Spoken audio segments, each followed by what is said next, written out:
Hi, I'm Maggie Lakowski from Maggie Moon Tarot, and here are the vibes for the week. And we have a positive, easy breezy energy this week. Early in the week, Venus pairs with Jupiter in Leo, so its energy is about focusing on doing the things that we love and making sure it's what we really desire. May have already made a start with this month, but it's time to expand into a little bit more. It's time to look at not only feeling good about how we look personally in our appearance, but how we see the beauty in everything and everyone around us. Those pay-it-forward moments and compliments that are so appreciated by others that sometimes we don't realize. And Venus remains in Leo until September 5th, so we can think of other ways to work with this energy. And since the Sun is getting ready to go into Virgo, we can take advantage of the last week of the Leo energy, as Virgo will focus on what we do with our harvest. And for this week's reading, I'm using the Chrysalis Tarot by Holly Sierra and Toney. This is a very beautiful and healing deck, and it doesn't necessarily follow the Rider-Waite-Smith tradition. And I'm learning to work with this deck, receiving powerful messages from my readings. So, at the beginning of the week, a member of the troupe, or traditionally called the court cards, comes up. The Watcher, the Queen of Mirrors, Queen of Cups traditionally. And she has come in my readings many times before, so I pay attention when I see her. She may play the role in our life of one who watches, wise and intuitive. And this watcher is standing in the forest at night, leaning on her staff, Emily, picking up messages. I think she represents this week our own wise self that has the answers all along, that watching and listening for messages from our spirit guides. Maybe it's about flexing our intuitive muscles a bit for ourselves and for others. And an owl sits in the tree, bringing in the night magic. Owls can help us see the unseen, bring wisdom, and help us hear that still voice inside us. The owl's message is to find that sit spot, that quiet place, and listen for those messages.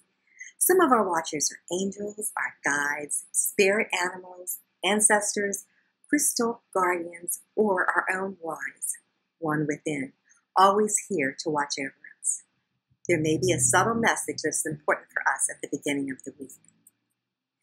And midweek, the Two of Mirrors came up. Another mirror or water card.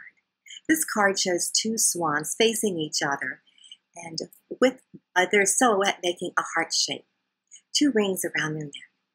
And swans mate for life. They represent grace, love, inner beauty, the soul. They swim through the water effortlessly. And a lot of messages came through for me from this card. This can be a new person coming into our life this week. It could be a soul partner for someone. It could mean a partnership with someone new. It can also talk about choices, keeping the commitments we make, knowing we have the grace to see it through. And as a water or mirror reflects our own image, this card can reflect the loving energy and beauty that we see in ourselves and others. Louise Hay is famous for her mirror work.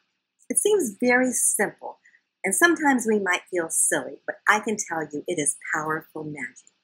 Starting out our day every day, looking into the mirror, not finding things wrong, but saying our name, Maggie, I really love you. You have beautiful eyes. You have a beautiful smile. You are smart. You can do this anytime you catch your reflection. Say something lovely. Swans also talk to us about the mysteries of song, poetry, art, and beauty, and the peace they bring into our lives.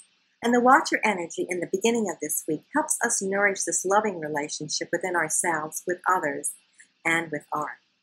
And as we proceed to the end of the week, the divine child came up, traditionally the Hierophant. And in the companion book, its attribute is one of self-discovery, spiritual growth, a little more expansive than the traditional meaning of this card. And this child is born from the energy of the two other cards, the nurturing and intuitive energy or quality of the Watcher, and the love and grace we experience midweek from the Two of Mirrors.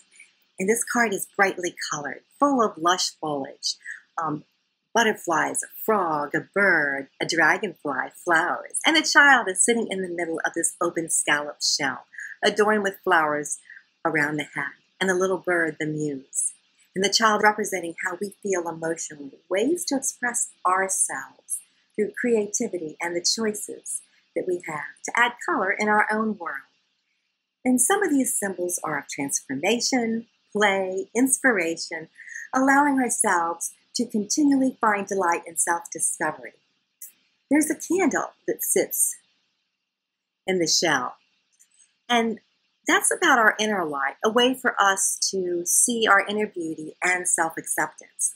And so pulling these three cards together and the energy, my affirmation for this week is, I will be a watcher this week, finding that quiet place, watching and listening to my intuition, my guides, and the world around me, to find love and grace wherever I can, and be that divine child, seeking the light within me, looking for ways to grow spiritually, play, finding delight in change and transformation.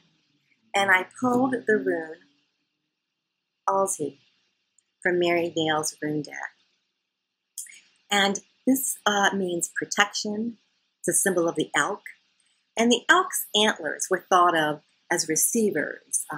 We pick up on unseen and subtle vibrations for protection, and pick up on those messages that can warn us to proceed with caution, that will keep us safe. The elk can act as our watcher this week. And for the Feng Shui tip this week, we're going through the Bagua map. And last week we were in the love and relationship area. And now we've come down to the creativity and children area. And that's in the west. And its element is metal, and earth nourishes metal. The I Ching trigram for this area is Troupe, which means joyous lake, youngest daughter of heaven and earth. This fits perfectly with the card, the divine child. The Bagua is about creative expression, a lightness of being. Children, our inner child. Ways to enhance this area are through colors of white and pastels, items made from metals, oval or round or art-shaped objects, supplies for art or crafting, whimsical items, stones or crystals of pyrite, clear quartz, posters or affirmations that bring us joy, and other childhood treasures, things that our children have made or things that we've made. And this Raggedy Ann sits in my Children in Creative Bagua. So if you've enjoyed this video, I invite you to click on the like and subscribe button and share with your friends. A transcript of the reading is in the About section of the video, along with links to the Chrysalis Tarot, Mary Nail's Rune deck, and my website, maggiemoontarot.com, where you could schedule a reading for me.